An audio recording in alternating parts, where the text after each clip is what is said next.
अजित पवारांच्या राष्ट्रवादीचे आमदार अमोल मिटकरींची गाडी महाराष्ट्र नवनिर्माण सेनेच्या कार्यकर्त्यांनी फोडलेली आहे। अमोल मिटकरी यांनी राज ठाकरे यांच्यावरती टीका केलेली होती आणि यानंतर मनसैनिक आक्रमक झालेले दिसतात।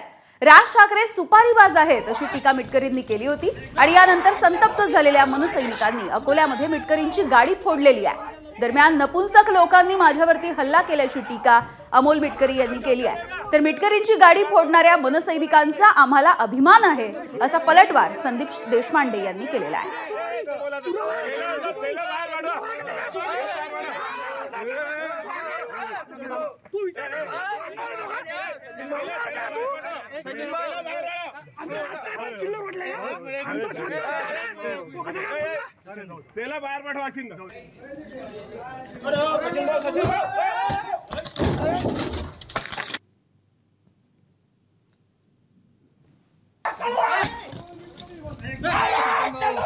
तर गाडी फोडणाऱ्यांचा आम्हाला अभिमान आहे असं संदीप देशपांडे म्हणतात। अकोल्यामधली ही सगळी घटना आहे। अकोल्याच्या दौऱ्यावरती आज अमोल मिटकरी होते आणि त्याच दरम्यान मनसैनिकांनी त्यांची गाडी फोडलेली आहे। कालच अमोल मिटकरी यांनी टीका केलेली होती आणि त्यानंतर मनसैनिक आक्रमक झाले।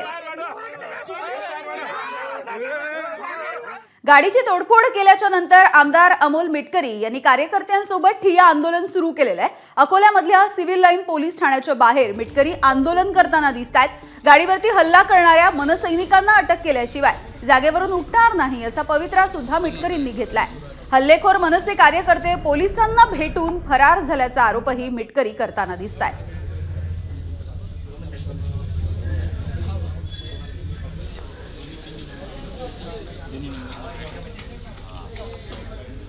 जर फोडली असेल तर त्या महाराष्ट्र सैनिकांचा अभिमान आहे। आम्हाला काही चुकीचं केलं नाही।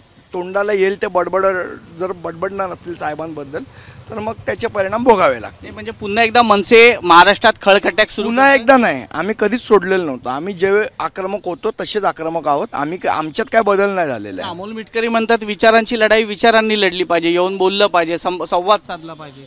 कोणाबद्दल आपण बोलतोय तुम्हाला रिस्पेक्ट करून बोलता आलं पाहिजे। तुम्ही वाटेल ते बोलवाल साहेबांना सुपारी आणि हे ते, त्याचे परिणाम भोगावे लागतील।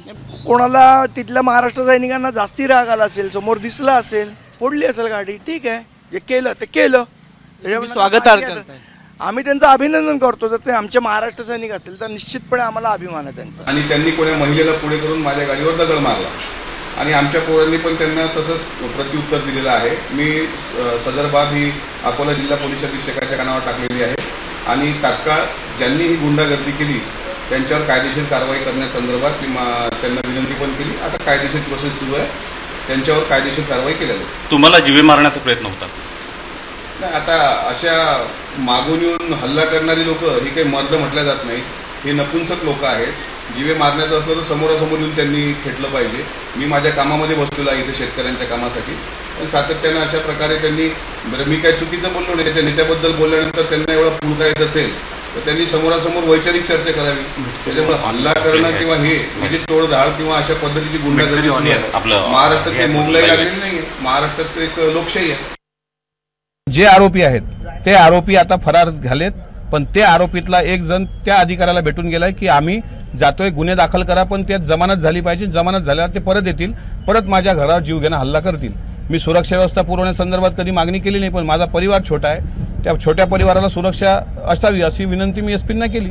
पण एलसीबीच्या अधिकाऱ्यांना भेटून जर आरोपी मोकाट आहेत म्हणजे साला आरोपी आतापर्यंत अकोल्यात होते आणि आताच्या आता आरोपी पोलिसांना दिसत नाहीत, हे फार संशयास्पद आहे। त्याच्यामुळे मला न्याय शेवटी मी संविधानिक मार्गाने मिळवण्याचा प्रयत्न करतोय, तो मला भेटेल मी अशी अपेक्षा करतो। जोपर्यंत ते अटक होत नाहीत तोपर्यंत मी रात्रभर इथेच बसेल। दरम्यान मिटकरी आणि मनसैनिकांमधला वाद नेमका कशामुळे सुरू झाला, राज ठाकरेंनी काल नेमका टोला काय लगावला होता आणि त्याला मिटकरींनी कशा पद्धतीने उत्तर दिलं होतं बघूया। माझी अशी मागणी आहे की यामध्ये या हल्ल्याला प्रोत्साहन देणारे त्यांच्या पक्षाचे प्रमुख राज ठाकरे यांच्यावर फौजदारी कारवाई झाली पाहिजे।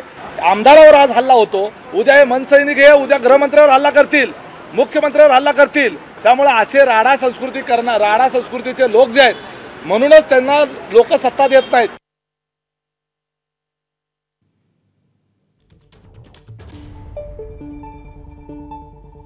तर मिटकरींवरती झालेल्या हल्ल्याला राज ठाकरे जबाबदार आहेत असं उमेश पाटील म्हणतात।